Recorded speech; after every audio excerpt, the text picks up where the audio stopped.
করে তাদের যে দুর্দশা।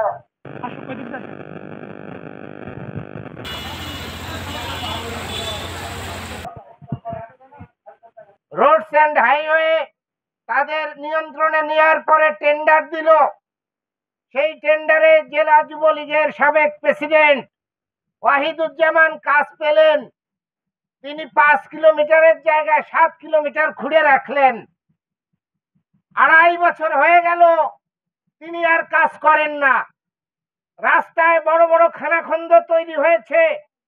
পূর্ববর্তী বক্তাদের মুখ থেকে শুনেছেন যে চলাচলের অনুপযোগী, অ্যাক্সিডেন্ট করে মারা গেছে এখানে কয়েকদিন আগে।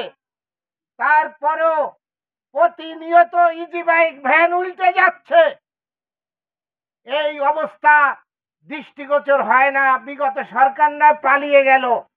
বর্তমান সরকারের বয়সও প্রায় 11 মাস হতে চলল। এতদিন কেন উদ্যোগ নেওয়া হয় নাই? আমরা দাঁড়িয়েছি যে অবিলম্বে এই রাস্তা সংস্কার করতে হবে, না হলে আমরা এক্সিএন এর জেলা নির্বাহী প্রকৌশলীর কার্যালয় ঘেরাও করতে বাধ্য হব। এই আমলিকির আমলের থেকে কিন্তু এই রাস্তাটা কিন্তু এরকম ফলে কিন্তু নষ্ট হয়ে পড়ে রয়েছে। এই যে দুর্ভোগে আমরা রয়েছি, আসলে এই দুর্ভোগে থাকা মানুষের, সাধারণ মানুষের জন্য, আমাদের জন্য কিন্তু এটা সম্ভব হয় না। আমরা চাচ্ছি যে এই রাস্তাটা যাতে একটু ক্লিয়ার হয়, যাতে আমরা রাস্তাটা সুন্দর হলে পরিবেশটাও সুন্দর হয়, আমরা যাতে একটু চলাফেরা করতে পারি। দেখেন ইজি বাইক, দেখেন এই যে ভ্যান ড্রাইভাররা কীভাবে চলতেছে। আমার মনে হয় কি যে এতে জমি চাষ করা যায়, এতে একটা ফসল চাষ করা যায়, একটা ধান চাষ করা যায়, এভাবে কোনো রাস্তা হয় না। আমরা চাচ্ছি দেখেন একটু সুস্থ হলে এই রাস্তাটা একটু কোনোভাবে একটু পরিষ্কার হয়, একটু সুন্দর গঠনে যাতে আমরা চলাফেরা করতে পারি। কালিয়া উপজেলায় প্রধান 2টি সড়কের এটি একটি প্রধান সড়ক। এই সড়ক গত বেশ কিছুদিন, প্রায় বছরের ঊর্ধ্বে এই অবস্থায় আছে।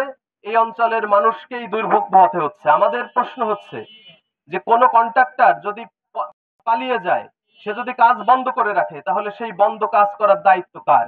এই বন্ধ কাজ করার দায়িত্ব সরকারের। সরকার কেন এই কাজ করছে না? আমাদের জানতে, আমরা এই সংবাদ সম্মেলনের মধ্য দিয়ে প্রশাসনের কাছে এই একটি প্রশ্ন আমাদের, যে কেন সেই কাজটি তারা করছে না। এটি একটি জনদুর্ভোগ। এই জনদুর্ভোগ লাঘবের জন্য আমরা আহ্বান করব সংশ্লিষ্ট কর্তৃপক্ষকে অনতিবিলম্বে এই রাস্তার সংস্কার করা। আজকে যে মানববন্ধন, দীর্ঘ 2.5 বছর আমাদের এই বটদিয়া টু যুগানিয়ার রাস্তাটা মারাত্মকভাবে বেহাল দশা হয়ে আছে। এবং আপনারা জানেন, বিভিন্ন পত্রপত্রিকায় লেখালেখি হয়েছে, প্রতিটা চ্যানেলের শিরোনাম হয়েছিল যে এই রোডেই পানিপাড়া বাড়ি একটা ছেলে বিদেশ থেকে এসেছে, বিয়ের দ্বিতীয় দিনের মাথায় মারা গিয়েছে, এবং মারাত্মক টলির সঙ্গে যে দুর্ঘটনা মোটরসাইকেলের, শুধু এই রাস্তাটার কারণেই। তা আমার কথাটা হচ্ছে, আজকে যে মানববন্ধনটা হলো, 6 নং খাসিয়াল ইউনিয়নের চেয়ারম্যান BM বরকতুল্লাহ প্রধান উদ্যোক্তা ছিল। আমরা পাশাপাশি সহযোগিতা করেছি 2 ইউনিয়নবাসী সহ বিভিন্ন জায়গা থেকে যে সকল ভাইয়েরা এসেছে, শুধু এই মানববন্ধনটা শুনেই এসেছে, কারণ অনেক দুর্ভোগ। এবং আমরা চাচ্ছি না যে নতুন করে আর এই রোডে, আমি প্রধান উপদেষ্টা ডক্টর ইউনূস সাহেব বরাবর বলতে চাই আপনাদের মাধ্যমে, যাতে করে সুন্দরভাবে আমাদের রাস্তাটা মেরামত হয় অতি দ্রুত। এবং ইতিমধ্যে আর একটা কথা বলতে চাই, যাতে আর কোনো কারোর মার কোল খালি না হয়, এটা আপনাদের মাধ্যমে দেশবাসীর কাছেও চাই। এবং যারা দেশ পরিচালনা করছেন, আমি বিগত সকলকেই আমি অনুরোধ জানাচ্ছি যে দ্রুত আমাদের এই রাস্তাটা যাতে করে সুন্দরভাবে সবাই আসা যাওয়া করতে পারে।